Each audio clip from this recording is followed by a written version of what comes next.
Economics. Hello friends, जैसा कि आप लोग जानते हो कि हमने DFCCIL का अपना एक फुल बैच लॉन्च किया हुआ है फ्री में ऑनलाइन। ठीक है, और आप लोग प्रीवियस वीडियोस देखिए। अब हम लोग अपनी आगे पढ़ते पढ़ते इलास्टिसिटी ऑफ डिमांड में पहुँचे, जो कि हमारा one of the last topic है माइक्रो इकोनॉमिक्स का। ठीक है, तो हमने बिल्कुल बेसिक से स्टार्ट किया था और अब हम काफ़ी ज़्यादा आगे आ चुके हैं। तो अगर आप इस वाली वीडियो से जुड़ रहे हैं तो प्लीज़ आप लास्ट वाली वीडियोज़ को जरूर देखो, और अगर आप चैनल पर नए हो तो इसको सब्सक्राइब कीजिए। तो अब हम अपने चैनल टॉपिक स्टार्ट करते हैं, इलास्टिसिटी ऑफ डिमांड। देखो, इलास्टिसिटी का मतलब क्या होता है कि लास्ट वाली क्लास में तो हमने देख लिया था कि डिमांड किस तरीके से अफेक्ट होता है और क्या क्या फैक्टर्स होते हैं। ठीक है, बट क्या होता है ना कि डिमांड अफेक्ट तो हो रही है किसी भी चीज़ से, बट वो कितनी ज़्यादा अफेक्ट होगी और कौन से ऐसे आइटम्स हैं जिसमें सबसे ज़्यादा मतलब कि डिमांड अफेक्ट होगी, कि मतलब बढ़ेगी प्राइस चेंज से जितना भी अफेक्ट होगा, वो कौन कौन सी चीज़ें हैं। ठीक है, तो वो हम आज पढ़ेंगे इसमें इलास्टिसिटी ऑफ डिमांड में। तो इलास्टिसिटी का मतलब क्या होता है? इलास्टिसिटी का बहुत ही ज़्यादा सिंपल मतलब होता है कि रबड़, कि मतलब खिंचाव। हिंदी में अगर आप देखोगे इसका मतलब होता है खिंचाव, कि कोई भी चीज़ कितना ज़्यादा खिंच सकती है। ठीक है, तो ये इसकी इलास्टिसिटी होती है। अब इलास्टिसिटी ऑफ डिमांड का मतलब ये है कि कोई भी जो डिमांड है हमारी प्राइस के ऊपर जो डिपेंड करती है, प्राइस और अदर फैक्टर्स, ठीक है, जो कि हमने पढ़ा था, तो उसमें कितना ज़्यादा खिंचाव आ सकता है डिमांड के अंदर। ठीक है, अगर कोई भी प्राइस, मान लो कि प्राइस जो है वो फॉल कर गया। ठीक है, अगर जाहिर सी बात है प्राइस फॉल करेगा तो क्या होगा, डिमांड क्या होगी कि इंक्रीज करेगी। बट इंक्रीज कितनी ज़्यादा करेगी और किस आइटम्स में कितनी कितनी करेगी। ठीक है, ये टॉपिक हमारा इलास्टिसिटी ऑफ डिमांड में कवर होता है।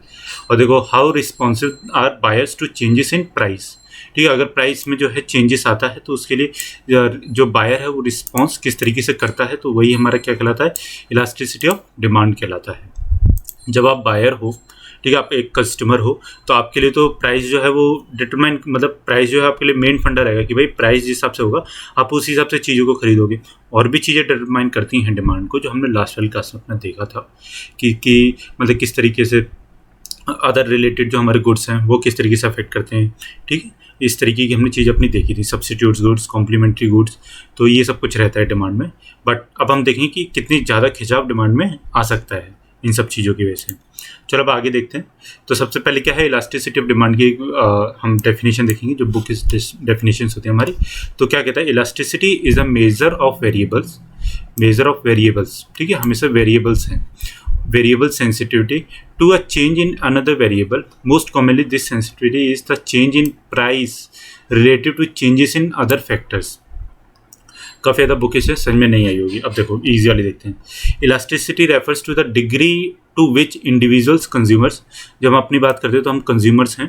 ठीक है, डिग्री है, एक डिग्री में कितना elasticity refers to the degree to which individuals consumers और प्रोड्यूसर्स चेंज देयर डिमांड। ठीक है, कि मतलब जब भी कभी कुछ भी चेंजेस आया, इलास्टिसिटी क्या होगा, एक डिग्री है जो कि चेंज इन डिमांड आएगा। किसमें, जब हम इंडिविजुअल, ऐसा हम लोग अपने आप को देखते हैं एज ए कंज्यूमर, की जब हम कंज्यूमर है या फिर कोई भी प्रोड्यूसर। ठीक है, तो वो क्या करता है ना कि चेंज देयर डिमांड और the amount supplied in response to the price और इनकम चेंजेस। आपकी प्राइस जो है वो कम हो गया, बट आपका जो डिमांड है वो कितने से इंक्रीज होगा। ठीक है, कितनी डिग्री से, कितने परसेंट से, बस इसी को हम लोग इलास्टिसिटी कहते हैं। या फिर आपका प्राइस अगर बढ़ा है तो आपकी जो डिमांड है वो कितने से कम हुई, कितने डिग्री से कम हुई या कितने परसेंटेज से कम हुई, हम इसको क्या कहते हैं, इलास्टिसिटी ऑफ डिमांड कहते हैं। आई होप ये चीज क्लियर हुई होगी। अब देखो एक और definition, it is defined as a percentage changes in one variable due to 1% change in another variable.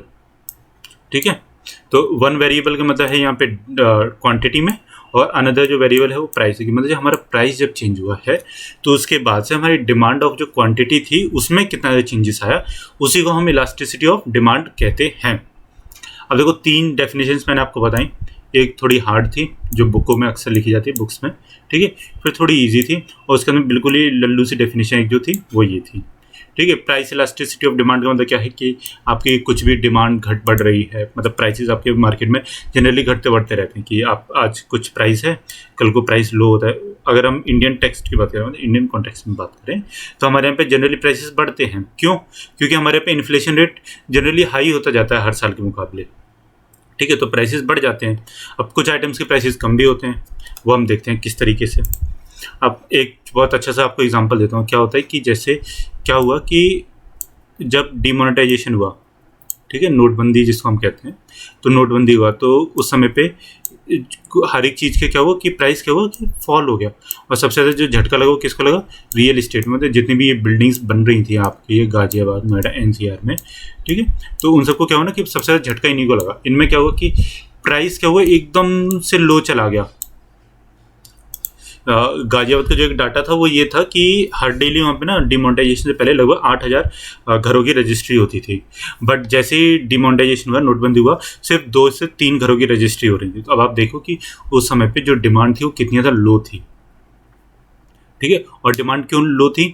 क्या उसका प्राइस लो हुआ? नहीं, प्राइस में तो कोई फर्क नहीं पड़ा था। बट क्या हुआ कि लोगों से पैसा खत्म हो गया था, ठीक है। तो इसको क्या हम डिमांड या सप्लाई में ऐड कर सकते हैं? नहीं कर सकते, क्योंकि ये क्या है, ये हमने कुछ एक्सेप्शंस पढ़े थे अपने, तो ये उसमें से एक है। ये मतलब इमरजेंसी हो गई है एक तरीके से उस प्रोडक्ट के लिए। चलो आगे देखते हैं। अब क्या है, ये भी हमारा आगे उसका ही है। The demand curve was drawn to the downward sloping. जैसे कि हमने पढ़ा था, हमारा डिमांड कर्व जो होता है वो इस तरीके से होता है, ठीक है, इस तरफ को डाउनवर्ड स्लोपिंग होता है। Meaning that when the price of good it decreases, consumer buy more of the good, ठीक है। हमने देखा था पूरा चीज़ की किस तरीके से अगर हमारा यहाँ पे प्राइस लेवल है तो हमारा जो क्वांटिटी ऑफ जो होगी वो यहाँ पे होगी, ठीक है। इस तरीके से हमने देखा था अपना। एक अच्छे से ग्राफ आपको बना के दिखाता हूँ, अगर आप लोग पुराना कुछ भूल गए हो, ठीक है। तो इस तरीके से था कुछ हमारा, ये हमारा ग्राफ था और ये जो था हमारा, ये हमारा डिमांड कर्व था, ठीक है। जहाँ हमारी क्वांटिटी यहाँ पे, प्राइस हमारा यहाँ पे था, ठीक है, यहाँ पे प्राइस होता है, यहाँ पे क्वांटिटी होती है।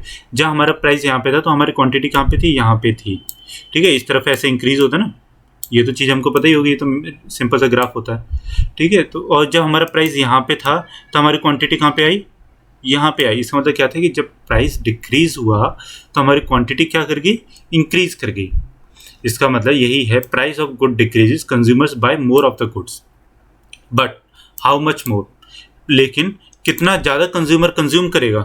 भाई ऐसा तो नहीं है कि आपके मतलब कि आप आटा खाते हैं, ठीक है, आटा आप खरीद के लेके आते हैं अपनी रोटी बनाने के लिए।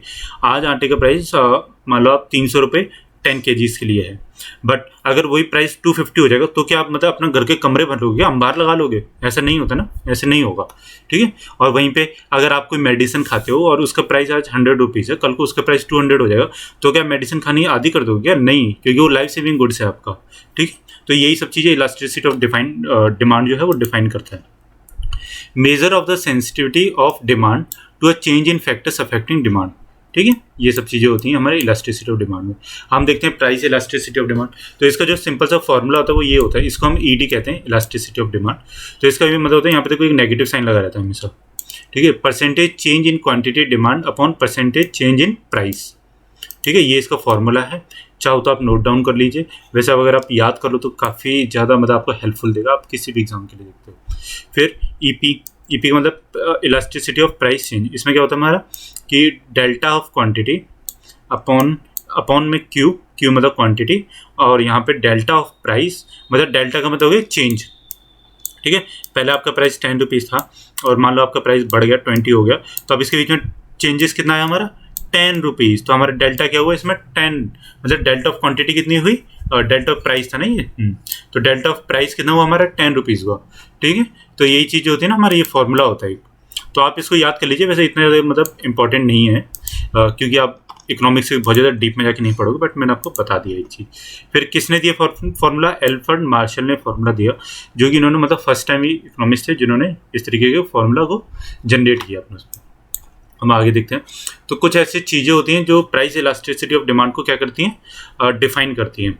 अब देखो, अवेलेबिलिटी ऑफ क्लोज सब्सिट्यूट्स, सबसे ज़्यादा इंपॉर्टेंट ये चीज़ देखो क्या है कि आपके पास में जो है पेट्रोलियम का हम एग्जांपल लेते हैं। पेट्रोल में क्या है कि काफ़ी ज़्यादा कंपनीज है, जैसे IOC है, ठीक है, अब HP है, भारत पेट्रोलियम है, ठीक है, और भी है, रिलायंस का भी अपना है, एक अडानी का भी है। तो अब देखो इसमें क्या है कि 4 तरीके की कंपनीज हैं।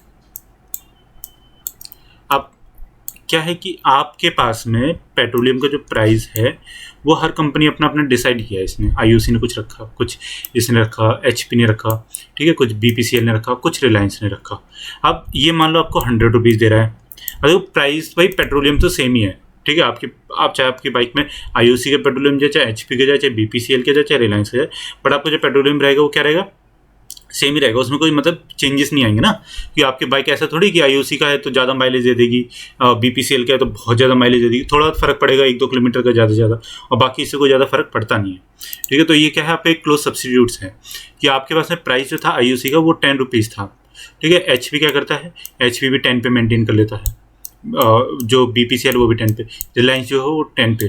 कुछ कस्टमर्स इसके होते हैं 100 करोड़ की भारत की जनसंख्या में, मतलब मान लो आप एक टाउन में है, ठीक है, वहाँ पे 1 लाख की पॉपुलेशन है, तो यहाँ पे मान लो आपकी 10,000 रुपीज़ लोग यहाँ पे आते हैं, 20,000 लोग यहाँ पे जाते हैं, 30,000 लोग यहाँ पे जाते हैं, और कुछ मान लो आप 40,000 लोग यहाँ पे जाते हैं। ठीक है, रिलायंस पे। तो क्या होता है, रिलायंस ना अपने प्राइस को बढ़ा देता है, तो रिलायंस अपने प्राइस को कितना कर देता है, 12 कर देता है।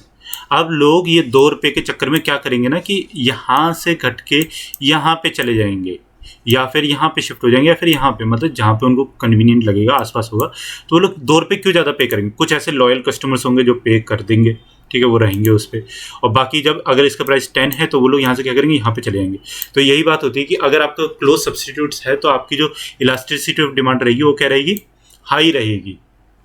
ठीक है, नेसेसिटी वर्सेस लग्जरीज में क्या आता है हमारा, अगर हमारी नेसेसिटी है कोई भी, मतलब अगर हमारे ड्रग्स है, ड्रग्स बोले तो वाला ड्रग्स नहीं, वो जो शाम को आप ले लो चरस गांजा वाला ड्रग्स नहीं, मतलब दवाइयाँ।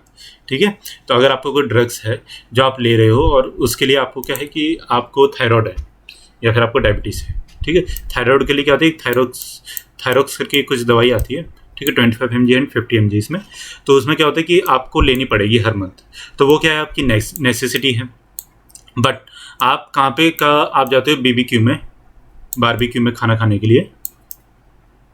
ठीक है, तो उसमें ये क्या है, ये आपका लग्जरी में आ जाएगा। अगर बारबेक्यू नेशन अगर अपना प्राइस को बढ़ा देता है कितने से, अगर ये जैसे मान लो आपको 600 रुपीज़ पर दे रहा है प्लेट आपको, बट ये अगर अपना 800 कर देगा, तो हम प्राइस सेंसिटिविटी की वजह से कंज्यूमर वहाँ पे नहीं जाएगा, क्योंकि इसने अपने क्या किया, प्राइस बढ़ा दिया। और ये कोई हमारी नेसेसिटी भी नहीं है, मतलब ऐसा नहीं है ना कि हम मैकडी में बिना जाए या किसी रेस्टोरेंट में बिना खाना खाए नहीं जिंदा रह सकते, हम मर जाएंगे, ऐसा नहीं होगा। बट अगर आपने लाइफ सेविंग गुड्स जो था आपका, जो दवाइयाँ थी वो नहीं ली, तो आपके जरूर थायराइड बढ़ जाएगा आपकी बॉडी में, और आपके प्रॉब्लम्स होने स्टार्ट हो जाएंगी। ठीक है, तो नेसेसिटी वाली केस में क्या होगा, इलास्टिसिटी लो रहेगा, और लग्जरी के केस में नेसेसिटी कैसा रहे, वो लग्जरी की केस में इलास्टिसिटी कैसा रहेगा, हाई रहेगा। ठीक है, अभी मैं एक एक चीज़ को आगे ग्राफ में भी बताऊंगा, अभी तो मैं आपको बस ये समझा रहा हूँ। ठीक है, the proportion of income spent on the good. देखो, अगर आपकी इनकम का बहुत ज़्यादा प्रपोर्शन स्पेंट हो रहा है किसी भी गुड्स पे, मान लो आपके पास में आपकी जो सैलरी है वो 10,000 रुपीज़ है, ठीक है, 10,000 है, आप 5,000 रुपीज़ अपने किसी एक एक्सपेंडिचर पे खर्च कर रहे हो, बाकी का आप मतलब छोटी मोटी चीज़ों पे और पे भी खर्च करते हो, मतलब आप 100 रुपये का कुछ ले आते हो, ठीक है, और 200 रुपये का, तो ऐसे करके आप अपना पूरा 10,000 रुपये खर्च करते हो। बट अगर ये 5,000 की चीज़ आपकी 6,000 की हो जाएगी, ठीक है, तो आप क्या करोगे ना, इससे आप बचना चाहोगे हमेशा। ठीक है, तो आप क्या करोगे, कहीं और शिफ्ट हो जाओगे। ठीक है, समझ रहे हो ना मेरी इस बात को, कि अगर आपका प्रोपोर्शन ज़्यादा है किसी भी इनकम पे स्पेंड होने के लिए, तो उसमें आपकी प्राइस इलास्टिसिटी क्या रहेगी, हाई रहेगी। अगर आपका प्रोपोर्शन लो है तो आपकी प्राइस इलास्टिसिटी कैसी रहेगी, लो रहेगी, क्योंकि आपके पास में 100 रुपीज़ तो कोई ज़्यादा बड़ी बात नहीं है ना, आप कहीं पे भी खर्च कर सकते हो, तो आप उसको खर्च कर दोगे। बट वहीं पे अगर आप 5,000 रुपीज़ खर्च करने की बात है, और उसमें भी अगर आपका प्राइस बढ़ जाएगा, तो आप क्या करोगे, उस चीज़ से बचना चाहोगे, और आपकी इलास्टिसिटी कैसी रहेगी, हाई रहेगी, मतलब कि आपने उसे मूव करके उसकी क्वांटिटी की जो डिमांड थी वो क्या करके आपने लो कर दी। ठीक है, फिर हमारे पास आता है cost related to total income. ठीक है, आपकी टोटल इनकम से कितना खर्चा हो रहा है उस पर, वो सब भी इसी पे डिपेंड करेगा। फिर number of uses of the purchased commodity. देखो, अगर आप बहुत ज़्यादा कम कमोडिटीज़ को बाय कर रहे हो, मतलब आप कोई 1 या 2 ही कमोडिटीज़ को बाय करते हो, तो अगर उसका प्राइस घटता बढ़ता भी है, तो आप क्या सोचते हो, चलिए यार एक ही तो लेनी है, एक ही कमोडिटी लेनी है, तो मैं क्या करता हूँ, ले लेता हूँ। लेकिन वहीं अगर आप 10 कमोडिटीज़ लेते हो, मतलब आपके पास जो नंबर ऑफ यूजेस है वो क्या है, हाई है। तो जब आपका नंबर ऑफ यूजेस हाई रहेगा, तो आप उस वाले केस में क्या करोगे ना, आपका इलास्टिसिटी क्या रहेगा, हाई रहेगा, क्योंकि आप सोचोगे यार 10 लेनी है। अगर 10 पे हर एक पे 5-5 रुपये बढ़ गए, तो आपके 50 रुपये तो सीधे बढ़ जाते हैं। बट वहीं पर अगर आपको एक लेनी है और उस पर 5 रुपये बढ़ता है, तो आपका क्या रहता है, ये 5 ही रुपये तो हैं, दे देता हूँ, काम खत्म करता हूँ, ठीक है, ले लेता हूँ। तो इस तरीके से क्या रहता है, नंबर ऑफ यूजेस में प्राइस इलास्टिसिटी कैसी रहेगी, हाई रहेगी। और अगर आपकी नंबर ऑफ यूजेस लो हैं, और मतलब 1-2 चीज़ें खरीद रहे हो, 5-6 चीज़ें खरीद रहे हो, तो आप उसमें क्या करोगे, प्राइस आपकी जो इलास्टिसिटी रहेगी वो कैसी रहेगी, लो रहेगी। ठीक है, समझ में आई ना ये सब चीज़ें कि ये होते हैं हमारे determinants of price elasticity of demand. ठीक है, अगर समझ में नहीं आ रहा नीचे कमेंट करिए और पूछिए फिर से कि क्या चीज़ समझ में नहीं आई, तो मैं आपको नेक्स्ट वाली वीडियो में वो समझाऊंगा। एंड उसके बाद में भी अगर आपको मतलब तब भी नहीं समझ में आता तो आप इस वाली वीडियो को बार बार देखो। कुछ ऐसा है नहीं मतलब कि जो बहुत ज़्यादा समझ में नहीं आए, आपको थोड़ा सा कंसेप्ट समझने चाहिए कि मतलब कि क्या चीज़ क्या है। ठीक है, और आपको बहुत ज़्यादा ईजी तरीके से समझ में आएगा। अब देखो, अब इलास्टिसिटी ऑफ डिमांड का जो हमने फॉर्मूला अपना देखा था, यही है हमारा formula, delta of Q upon Q upon में delta of P upon P. ठीक है, और यहाँ पे है एक नेगेटिव का साइन भी जो यहाँ पे भी लगानी है, तो ये हमने नेगेटिव का साइन लगा दिया। तो ये हमारा इलास्टिसिटी ऑफ डिमांड का फॉर्मूला है। चलो अब आगे देखते हैं। अब देखो, इलास्टिसिटी ऑफ जो डिमांड होती है ना वो 5 तरीके की होती है। ठीक है, एक होती है हमारी परफेक्टली इन इलास्टिक डिमांड, फिर आएगी हमारी इलास्टिक डिमांड। ठीक है, इस तरीके से हमारा आएगा। तो अब हम क्या करते हैं, हम अपना परफेक्टली इन इलास्टिक डिमांड को स्टार्ट करते हैं। तो परफेक्टली इन इलास्टिक डिमांड में क्या होता है, हमारा जो इलास्टिसिटी ऑफ डिमांड था, हमने जो अभी फॉर्मूला देखा था, ई डी इक्वल्स टू जो delta of Q upon Q upon delta of P upon P देखा था ना, वो वाला फॉर्मूला। ठीक है, तो उस वाले फॉर्मूला क्या होता है ना, ई इक्वल्स टू 0 होता है। ठीक है, ये चीज़ याद कर लीजिए और लिख भी लीजिए कि जब हमारी परफेक्टली इन इलास्टिक डिमांड होगी तो ई इक्वल्स टू 0 होगा। क्यों, अभी बताता हूँ। देखो क्या कहता है, perfectly in elastic demand is a situation, एक ऐसी situation where there no change in quantity demanded. ठीक है, क्वांटिटी जो हमारी डिमांडेड है क्यू जो है उसमें कुछ ही फर्क नहीं पड़ा, even there is change in price of the goods. ठीक है, अगर हमारा प्राइस घट पड़ता भी है लेकिन तब भी हमारा जो क्वांटिटी ऑफ डिमांडेड था वो क्या था, सेम था। जैसे कि मैंने आपको उसका एग्जांपल दिया था कि हमारे थायराइड को किसी को प्रॉब्लम है, मम्मी को मेरे प्रॉब्लम है जैसे। ठीक है, मैं थायरॉक्स लेके आता हूँ। अब थायरॉक्स में प्राइस मेरा आज 100 रुपये की एक डिब्बा मुझे मिलता है, मतलब 1 सीसी। तो अगर वही प्राइस अगर 200 हो जाएगा तो क्या मैं अपनी मम्मी को थायराइड की गोली खिलाना बंद कर दूंगा? नहीं, मैं उनको खिलाऊंगा। मैं कहूँगा मम्मी कोई बात नहीं, 200 रुपये आप लो इसको। ठीक है, क्योंकि आपकी प्रॉब्लम आपकी नेसेसिटी है, आपकी लाइफ सेविंग के लिए ज़रूरी है। ठीक है, तो ये उस तरीके की दवाइयाँ होंगी। और फिर मैं अभी आपको एक और बहुत अच्छा एग्जांपल देता हूँ, आपको उससे भी सबसे ज़्यादा समझ आएगा। The demand is set to be perfectly in elastic, simply mean no change in demand for change in price. ठीक है, तो सिंपल सी बात है कि भाई आपकी लाइफ सेविंग गुड्स में कोई भी प्राइस में चेंजेस नहीं आएगा, भले ही आपकी प्राइस उसका कितना भी ज़्यादा बढ़ क्यों ना जाए। ठीक है, अब देखो प्राइस क्या था, पहले 15 था। ठीक है, यहाँ पे मान लो कि आपको जो प्राइस रहता है, पहले बीच का प्राइस 15 रहता है यहाँ पे, और सॉरी यहाँ पे जैसे आपका प्राइस 15 रहता है। ठीक है, वहीं आपको क्या होता है कि कुछ ऐसी मतलब कंडीशंस आ जाती हैं तो आपको यहाँ पे प्राइस 10 हो जाता है, और फिर उसके अंदर आपका प्राइस जो होता है वो बढ़ जाता है 20। लेकिन आपकी जो क्वांटिटी जो डिमांडेड है वो क्या है, 10 है। ठीक है, इस वाले केस में भी 10 है, इस वाले केस में भी 10 है। मतलब जो डिमांड है वो रेगुलर एक सीक्वेंस फॉलो कर रही है और वो कभी भी चेंज नहीं होती। क्यों? क्योंकि वो आपका लाइफ सेविंग गुड है। अगर आपने नहीं किया तो वो आप मर जाओगे। किस तरीके से, अभी जैसे हमारा कोरोना टाइम चल रहा था, ठीक है, काफ़ी ज़्यादा बुरा टाइम था और काफ़ी ज़्यादा हमने देखा कि लोग किस तरीके से गए, किस तरीके से काला बाजारी भी हुई ऑक्सीजन की, काफ़ी ज़्यादा चीज़ें हमारे मतलब ऐसा आप सोच सकते हो कि लोग मतलब कि अपनी एक तरीके से कि इंसानियत ही बेच दी उस टाइम पे। ठीक है, किस तरीके से कि आपको जो रेमडेसिविर के जो इंजेक्शंस थे वो 2000 का इंजेक्शन आपको 20-20 हज़ार रुपये में मिला, लेकिन तब भी क्या उसकी जो क्वांटिटी ऑफ डिमांडेड थी वो घटी थी नहीं, क्योंकि लोगों को क्या था कि उसकी ज़रूरत थी। ठीक है, कभी किसी टाइम पे जब वो 2000 की थी और लोगों को मतलब ज़रूरत पड़ती थी तो लोग ले लेते थे, बट जब वो लोगों ने 20-20 हज़ार की बेची तब भी लोगों ने उसको ख़रीदा। ऑक्सीजन की भी वही बात हुई, वही सिलेंडर जो 400-500 रुपये का आता था, वही सिलेंडर 40-50 हज़ार रुपये का लोगों ने बेचा, वही ब्लैक में करके, तब भी लोगों ने उसको ख़रीदा। कई बार तो लोगों के साथ में ऐसा भी हो कि वो खाली भी ले गए बेचारे। ठीक है, तो इसमें क्या हुआ है कि डिमांड जो थी वो मेंटेन रही, बट जो प्राइस था वो क्या रहा, घटता बढ़ता रहा उस सिचुएशन में। ठीक है, अब देखो फिर से प्राइसेस लो आ गए, फिर से वही हुआ, लेकिन तब भी डिमांड उसकी वही बनी हुई है, क्योंकि वो क्या है, लाइफ सेविंग है। ठीक है, तो परफेक्टली इनइलास्टिक चीज़ समझ में आई कि इसमें क्या होता है। अब आता है हमारा इनइलास्टिक डिमांड। इनइलास्टिक अब देखो हाँ कि इसमें जीरो क्यों होता है, जीरो इसलिए होता है क्योंकि देखो डेल्टा ऑफ जो डी है, डेल्टा का सिंबल ये होता है, फिर जो डी जो होता है, डेल्टा ऑफ जो डी है वो क्या है, जीरो है। तो जब हमने ये वाला जो अपना फॉर्मूला पढ़ा था ना, delta of Q upon Q, तो जब हम इसमें अपना डेल्टा ऑफ ये जीरो रख देंगे तो ये क्या हो जाएगा ना, ये जीरो ही हो जाएगी पूरी की पूरी टर्म। ठीक है, तो जब ये पूरी पूरी टर्म जीरो हो जाएगी तो डेल्टा ऑफ जो डी है वो हमारा जीरो है, जब पूरी पूरी टर्म ही जीरो हो जाएगी तो ये क्या हो जाएगा, हमारा जीरो ही बन जाता है। ठीक है, ये चीज़ समझ आई होगी। अब देखो अब क्या होता है इनइलास्टिक डिमांड। इनइलास्टिक डिमांड में क्या होता है, जो हमारा इलास्टिसिटी ऑफ जो डिमांड होती है वो 0 से 1 के बीच में वेरी करती है। ठीक है, मतलब कि जीरो तो हमारी इनइलास्टिक परफेक्टली इनइलास्टिक थी।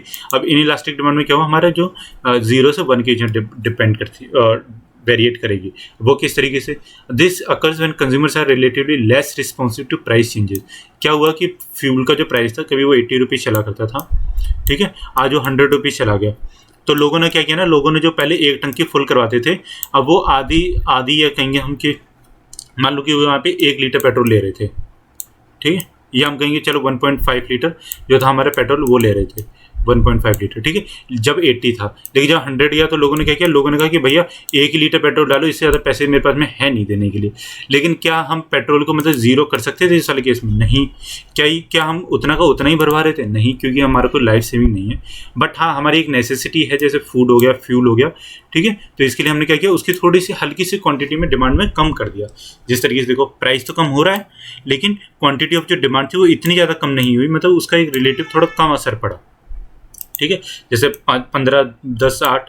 तो और उस तरीके से अगर हम देखेंगे तो हमारा प्राइस भी जो हमारी डिमांड है वो भी बढ़ती जाती है, ठीक है। इसको एग्जाम्पल या तो इसको उल्टा देख लो या फिर सीधा देख लो कि किस तरीके से पहले प्राइस 8 था, फिर 10 गया, फिर 15 गया, तो हमारी जो पहले 25 थी वो 23 हो गई, फिर वो 20 हो गई, ठीक है। मतलब कम हुआ, लेकिन बहुत ज़्यादा प्रपोर्शन में कम नहीं हुआ। तो ये हमारा इनइलास्टिक डिमांड है। फिर उसके बाद में आता है हमारा यूनिटरी इलास्टिक डिमांड। अब यूनिटरी इलास्टिक डिमांड में क्या होता है ना कि इसमें एक परफेक्ट एग्जांपल है किस चीज़ का, कि हमारी जितनी ही क्वांटिटी कम, प्राइस कम हो रहा है, उतनी ही हमारी क्वांटिटी भी कम हो रही है। मतलब कि जितना प्रपोर्शन में हमारा प्राइस कम होगा, उतने ही प्रपोर्शन में हमारा डिमांड ऑफ जो क्वांटिटी था वो भी कम होगा। अब आप इसको देखो, पेन और कॉपी उठाओ, ठीक है, इकोनॉमिक्स को भी मतलब पढ़ने वाली चीज़ है, इकोनॉमिक्स में प्रैक्टिकल वाली चीज़ है। तो आप एक कॉपी और पेन उठाओ, उसमें यही वाला डाटा सेट करो बिल्कुल।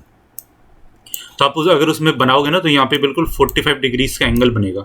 और इसको हम लोग कई बार रेक्टेंगुलर हाइपरबोला भी बोलते हैं, क्योंकि इसमें जो वो बनता है हमारा, वो कुछ इस तरीके का बनता है, जैसे ये हो गया, क्योंकि इसमें मतलब एकदम परफेक्टली होता है ना, तो इस तरीके का बनता है, ठीक है। तो रेक्टेंगुलर हाइपरबोला पूछा जाए कि उसका जो हमारा वो है इलास्टिसिटी ऑफ डिमांड है, तो वो क्या रहेगी, E=1 रहेगी, ठीक है, परफेक्टली इलास्टिक है यूनिटरी इलास्टिक डिमांड को, ठीक है, क्योंकि इसमें जो प्राइस जो है हमारा वो किसी एक डेफिनेट प्रोपोर्शन से ही कम होगा, और उसी डेफिनेट प्रोपोर्शन से जो होगी हमारी डिमांड भी कम होगी या बढ़ेगी, ठीक है, समझ में आई होगी। और इसको हम लोग क्या बोलते हैं, इसका इकोनॉम क्या है, रेक्टेंगुलर हाइपरबोला, ठीक है। ये चीज़ नोट डाउन कर लो, पेपर में जरूर आएगी कि परफेक्ट यूनिटरी इलास्टिक डिमांड को हम लोग और क्या नाम से जानते हैं, या फिर ED अगर 1 है तो वो किस और नाम से जाना जाता है।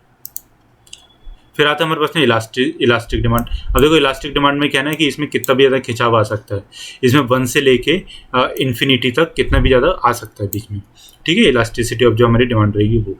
अब वो क्यों होगा कि this occurs when consumers are relatively more sensitive to price changes, ठीक है। ये लग्जरी गुड्स का चेंजेस है, कि जैसे मैंने आपको बोला था कि आपके पास में कोई जैसे चीज़ है, आप कार लेने के लिए गए, ठीक है, आपको एक कार तो आपको मिलती है 5 लाख में, ठीक है, 5 लाख में। वही एक जो कार है वो लग्जरी कार है, और उसका जो प्राइस है वो 10 करोड़ है, ठीक है। अब देखो, आपका 10 करोड़ तो पहले से ही इतना हाई प्राइस है। अगर इसमें कंपनी आपका थोड़ा सा भी मतलब 10 करोड़ वाले के लिए 10 लाख रुपीज़ अगर बढ़ा देती है कंपनी, ठीक है, तो आप देखो 10 करोड़ से 10 करोड़ 10 लाख उसका प्राइस हो गया।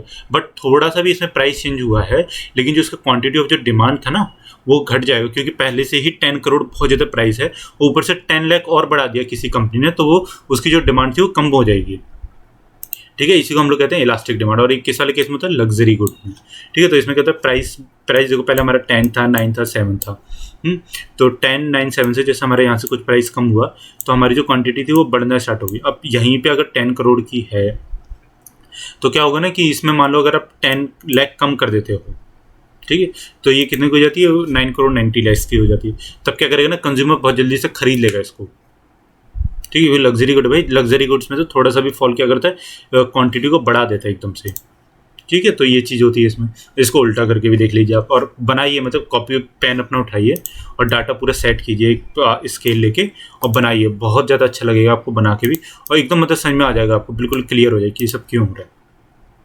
आगे आता है हमारा परफेक्टली इलास्टिक डिमांड। मतलब ये एक ऐसी डिमांड है जो कि बिल्कुल परफेक्ट इलास्टिक है, मतलब कि इसमें कुछ फ़र्क नहीं पड़ता कि प्राइस चेंज हो रहा है कि नहीं हो रहा।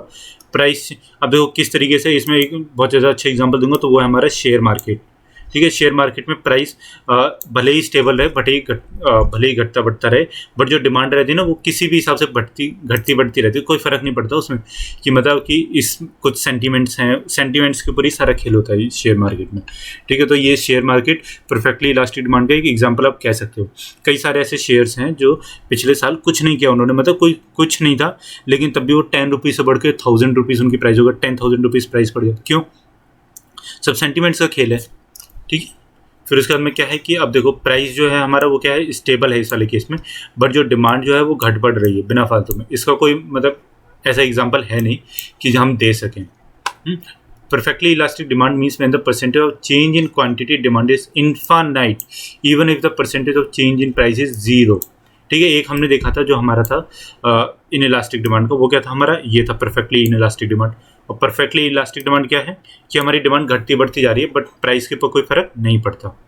ठीक है, अब देखो आपको ये चीज़ आपको समझ में आई होगी कि इलास्टिसिटी ऑफ डिमांड क्या है, क्यों होता है। ठीक है, और किस किस गुड्स में कैसी कैसी उसकी इलास्टिसिटी रहती है। हमने ये सब चीज़ें कवर की अपनी, और चीज़ें नहीं समझ में आ रही ना तो एक बार फिर से वीडियो को पॉज करके डाटा सेट करके अपना एक मतलब लाइन खींचो, ग्राफ बनाओ और उसमें पूरा पूरा बना के देखो, चीज़ें समझ में आ जाएंगी। बहुत ज़्यादा कोई हार्ड टॉपिक नहीं है। आप लोग इतने मतलब मैं तो सोचता हूँ कि आप लोग इतने सुपीरियर लोग हो कि आप लोग गवर्नमेंट एग्जाम्स की तैयारी करते हो ना, तो काफ़ी ज़्यादा वैसे माइंड ब्रॉड हो जाता है इस चीज़ें, क्योंकि हम काफ़ी ज़्यादा चीज़ें पढ़ते हैं कि ये भी पढ़ना है, ज्योग्राफी पढ़ना है, हिस्ट्री पढ़ना है, इकोनॉमिक्स भी पढ़ना है, तो हम लोग काफ़ी ज़्यादा हमारा माइंड जो होता है वो ब्रॉड होता है। ठीक है, काफ़ी ज़्यादा चीज़ें हम समझ सकते हैं, तो हम लोग बहुत ज़्यादा इंटेलिजेंट होते हैं वैसे भी, तो फिर उसी तरीके से आप समझिए और ये चीज़ समझ में आ जाएगी आपको, बिल्कुल ईजी है। ठीक है, आप डाटा सेट करके ना वीडियो पॉज करिए, प्राइस रखिए और डिमांड रखिए, और आप देखेंगे कि चीज़ें समझ में आ रही हैं। अब हम कुछ क्वेश्चन हैं इसमें, आज की क्लास के लिए हम 4 क्वेश्चंस लेके आए हैं अपने। ठीक है, आप लोग इसी नीचे कमेंट में बताना और मैं नेक्स्ट क्लास में इनको सॉल्व करके आपको बताऊंगा। तो फर्स्ट क्वेश्चन क्या है, which of the following statements about the relationship between the price elasticity of demand and revenue is true. ठीक है, if demand is price in elastic then increasing price will decrease revenue. क्या yellow option सही है? क्या B option सही है? If demand is price elastic, ठीक है, then decreasing price will increase revenue. ठीक है, if demand is perfectly in elastic, ठीक है, एक एक चीज़ मैंने आपको समझाई है सारी की सारी। If elasticity is constant along a linear demand curve, so two is revenue. ठीक है, अब आप इसमें से मुझे कमेंट करके नीचे बताओगे कौन सा ऑप्शन सही है। फिर if the price elasticity is between 0 and 1, मैंने आपको बताया था कि then demand is in elastic होगा, परफेक्टली इलास्टिक होगा, या फिर यूनिट इलास्टिक होगा। यूनिट मतलब यूनिटरी इलास्टिक है इसका नाम। ठीक है, demand is in elastic if a large change in quantity demanded results in a small change in price. कौन सी वाली डिमांड जो है वो इन इलास्टिक रहेगी? क्या इसका ऑप्शन 1 है? क्या the price elasticity of demand is greater than 1, जहाँ हमारा ईडी जो है वो क्या है उससे ग्रेटर देन 1 है? क्या येलो ऑप्शन सही है? क्या the quantity demanded is very responsive to changes in price. ठीक है, वेरी मच रिस्पॉन्सिव होगी कि मतलब हम प्राइस तो हमारा कम घट रहा है बट जो हमारी डिमांड जो है वो क्या कर रही है, ज़्यादा फ्लक्चुएट कर रही है। The price elasticity of demand is less than 1। ठीक है, इन 4 में से आप मुझे बताओगे नीचे कौन सा ऑप्शन सही है। फिर क्वेश्चन नंबर 4 आता है, एक good with a horizontal demand curve has a demand. Horizontal जो हमारा डिमांड कर्व होगा उसका क्या होगा option? When in income elasticity of demand is 0।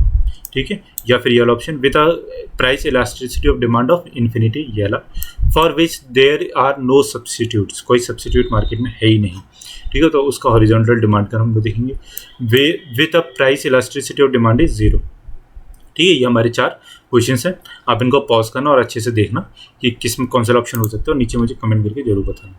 और उसके साथ ही आज की हमारी इलास्टिसिटी ऑफ डिमांड खत्म हुई। हमने मतलब एक लाइव एग्जांपल के साथ में, कि हमारी जो रियल लाइफ एग्जांपल्स के साथ में जोड़ के देखा कि किस तरीके से इलास्टिसिटी है वो चेंजेस होती है और बढ़ती हैं घटती हैं, एंड किस वाले गुड्स के केस में कितनी रही। और एग्जाम में एक क्वेश्चन जरूरी आएगा, आप मुझसे भी ये भी लिख के ले लीजिए इस चीज़ का, इलास्टिसिटी ऑफ डिमांड। ठीक है, काफ़ी इंपॉर्टेंट टॉपिक रहता है।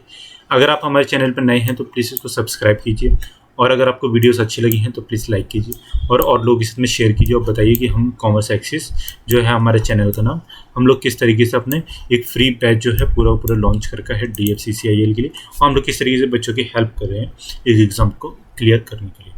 Okay, thank you so much.